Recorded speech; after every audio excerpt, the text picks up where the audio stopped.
7वीं कक्षा में आपका स्वागत है। मैं आपको कवि परिचय दे रही हूँ। अभी आप सोचेंगे कि मैम डायरेक्टली कवि परिचय दे रहे हैं, ना कविता का नाम है ना कुछ है। मैं आपको आगे कविता का नाम बताऊंगी। आप ये चित्र देख सकते हो।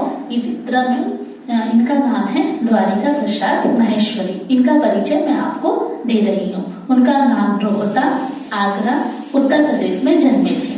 उनका जन्म 1916 में हुआ था और उनका देहांत 1998 यानी कि 1998 में हुआ था। अपने जीवन काल में यानी कि अपने जीवन में उत्तर प्रदेश हिंदी संस्थान द्वारा बाल साहित्य पुरस्कार, मतलब हिंदी संस्थान यानी कि हिंदी ऑर्गेनाइजेशन द्वारा बाल लिटरेचर में, चाइल्ड लिटरेचर में उन्हें पुरस्कार दिया गया था। और उत्तर प्रदेश सरकार द्वारा, मतलब उत्तर प्रदेश की जो सरकार थी, उन्होंने उनको सरस्वती साधना सम्मान एक अवार्ड का नाम है, जिनसे उनको पुरस्कृत हुए थे। इनकी प्रमुख रचनाएं हैं कविता संग्रह फूल और शूल, खंड काव्य कौंच वध सत्य की जीत, बाल काव्य कृतियां वीर तुम बड़े चलो, हम सब सुमन एक उपवन के, सोने की कुल्हाड़ी, काटो और गाओ, सूरज सा चमकू मैं, बाल कितायान। अब इन्हीं की एक कविता मैं आपको पढ़ाऊंगी और समझाऊंगी, जिसका नाम है मेरी अभिलाषा। अब बच्चों, आप मुझे बताएंगे कि अभिलाषा का मतलब क्या है? अभिलाषा का मतलब है जिज्ञासा, इच्छा, विश। क्या विश है? अभी कोई डॉक्टर बनना चाहता है, वो आपकी इच्छा है। कोई वकील बनना चाहता है, कोई आपकी इच्छा है। कोई टीचर बनना चाहता है, कोई वैज्ञानिक बनना चाहता है। वैसे हर किसी की कुछ ना कुछ विश होती है, कुछ इच्छा होती है। तो उसके ऊपर आधारित आज की ये कविता है, जिसका नाम है मेरी अभिलाषा और जिसके कवि है द्वारिका प्रसाद माहेश्वरी। और ये कविता पेज नंबर 57 पर है। तो बच्चों, हम कविता पढ़ते हैं और समझते हैं। सूरज सा दमकू मैं, चंदा सा चमकू मैं, झलमल झलमल उज्जवल, तारों सा दमकू मैं, मेरी अभिलाषा है। तो ये कविता में कवि मतलब द्वारिका प्रसाद माहेश्वरी जी की क्या अभिलाषा है? उनकी इच्छा है कि सूरज सा दमकू मैं, मतलब वो सूरज के जैसे सूरज हमारे पूरे संसार को रोशनी देता है, अपनी किरणें फैलाता है, अपना उजाला फैलाता है, वैसे ही द्वारिका प्रसाद माहेश्वरी जी की भी इच्छा है कि मैं भी इस संसार में अपना उजाला, मतलब अपनी कविताओं से, अपनी रचनाओं से लोगों को उजाला दूं। चंदा सा चमकू मैं, चंदा सा चमकू मैं। कवि की अभिलाषा क्या है कि जैसे रात को अंधेरा होता है तो चांद अपनी रोशनी फैलाता है। जैसे कभी लाइट चली जाती है तो हम मोमबत्ती, दिया जलाते हैं तो वो अंधेरा चला जाता है और रोशनी आ जाती है। वैसे कवि की भी ये इच्छा है कि मैं अंधकार में अपनी रोशनी चारों ओर फैला दूं। झलमल झलमल उज्जवल उज्जवल, झलमल झलमल उज्जवल उज्जवल, तारों सा दमकू मैं, मेरी अभिलाषा है। कवि सूरज जैसे भी चमकना चाहते हैं, चांद जैसे भी चमकना चाहते हैं, और जैसे तारे ब्लिंक होते हैं, यानी कि तारे अपनी रोशनी फैलाते हैं अंधेरे में, तो कवि की ये भी इच्छा है कि मैं तारों जैसा झलमल झलमल मतलब ब्लिंक होते हैं, वैसे कवि की इच्छा है कि मैं तारों जैसा भी दमकूं। तो कवि की इच्छा है, मेरी अभिलाषा है, मैं सूरज जैसा दमकूं, चंदा जैसा चमकूं और तारों जैसा भी दमकूं।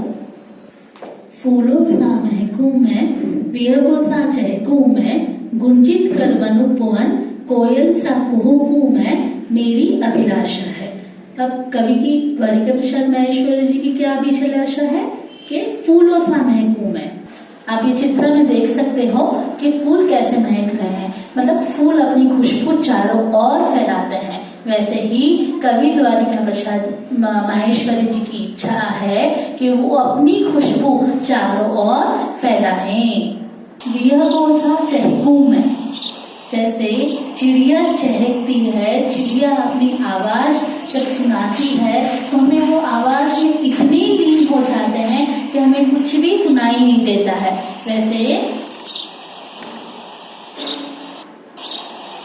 वैसे कवि द्वारिका मशाल कवि भी वैसे ही वियोग से जैसा चहकना चाहते हैं, जो कि उनकी आवाज बहुत मधुर होती है। देखिए आप चिड़िया की आवाज यहाँ पे कितनी मधुर है।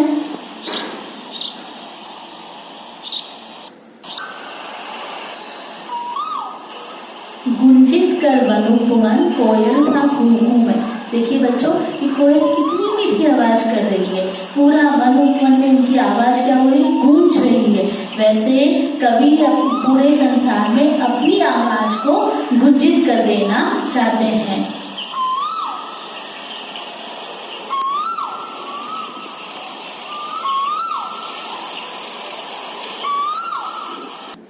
ये कवि की अभिलाषा है। नभ से निर्मल तानु, शीश से शीतल तानु, धरती से सहिष्णुता, पर्वत से दृढ़ता लो, मेरी अभिलाषा है। नभ से निर्मल तानु, नभ मतलब स्काई, आकाश, गगन, आसमान। ये नभ के क्या है, पर्यायवाची शब्द है। तो जैसे नभ का चित्र आप देख रहे हो बच्चों, कितना साफ स्वच्छ, इसमें कोई मैल ना हो, एकदम निर्मल है। वैसे कवि भी चाहते हैं कि मैं भी नभ की निर्मलता यानी कि उनकी जैसा स्वच्छ और निर्मल अपने मन में पालूं। शशि से शीतलता लो, शशि का मतलब है चांद, मून।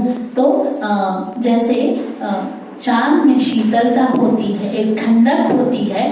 सूर्य की रोशनी गर्म होती है पर चांद की रोशनी एकदम ठंडक देती है। कभी कभी चांद की रोशनी में ठंडी में हम हवा में ऐसे फील करते हैं कि हम एकदम ताजगी महसूस करते हैं। वैसे कवि चाहते हैं कि जो शशि की शीतलता है, जो चांद की शीतलता है, वो मैं पालूं। धरती से सहिष्णुता। हमने देखा है बच्चों, धरती जो हमारी अर्थ है, हमारी जो लैंड है, वो कितना बोझ उठाती है। ये बड़ी बड़ी इमारतें, बिल्डिंगें, ये जो नाले हैं, नदियां हैं, पर्वत हैं, तो उसका बोझ कौन उठाता है, धरती उठाती है। तो धरती में कितनी सहन शक्ति है। हम एक छोटा सा बैग उठाते हैं तो भी हमारे हाथों में दर्द होना लगता है, हमारे हाथ लाल हो जाते हैं, हम कहते हैं कि हमारे हाथ दर्द कर रहे हैं। तो आप थोड़ा सोचिए कि ये धरती में कितनी सहन शक्ति है, कितना बोझ उठाती है। वैसे ही जो कवि कहना चाहते हैं कि जैसे धरती जैसी सहन शक्ति मुझ में आ जाए थोड़ी, वो वैसी ही थोड़ी सहन शक्ति अपने में लाना चाहते हैं। पर्वत से दृढ़ता लो, पर्वत यानी कि माउंटेन, पहाड़। जैसे पहाड़ अपनी एक जगह पे डटा रहता है, भले कितनी बारिश आ जाए, कितना तूफान आ जाए, सूर्य की रोशनी कितनी बढ़ जाए, कितनी भी गर्मी बढ़ जाए, कितनी भी ठंडी हवाएं चले, पर पर्वत कभी भी अपनी जगह से हिलता नहीं है। वो अपनी जगह पे डटा रहता है। वैसे कवि अपने अंदर वो दृढ़ता, वो सहनशीलता, वो शक्ति लाना चाहते हैं। ये उनकी अभिलाषा है। तो देखा बच्चों आपने कवि के अंदर कितनी अच्छी अच्छी इच्छाएं, कितनी अच्छी अच्छी अभिलाषा हैं। मुझे लगता है कि शायद आपके मन में भी ऐसी अभिलाषाएं होगी।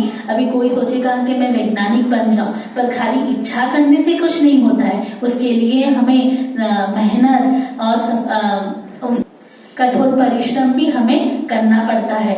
अगर हम मेहनत और कठोर परिश्रम करेंगे तो हम भी कवि जैसे सफल जरूर एक न एक दिन बनेंगे। ये विश्वास हमारे अंदर होना चाहिए। हमारी इच्छा को हमें खुद कामयाब बनाना चाहिए।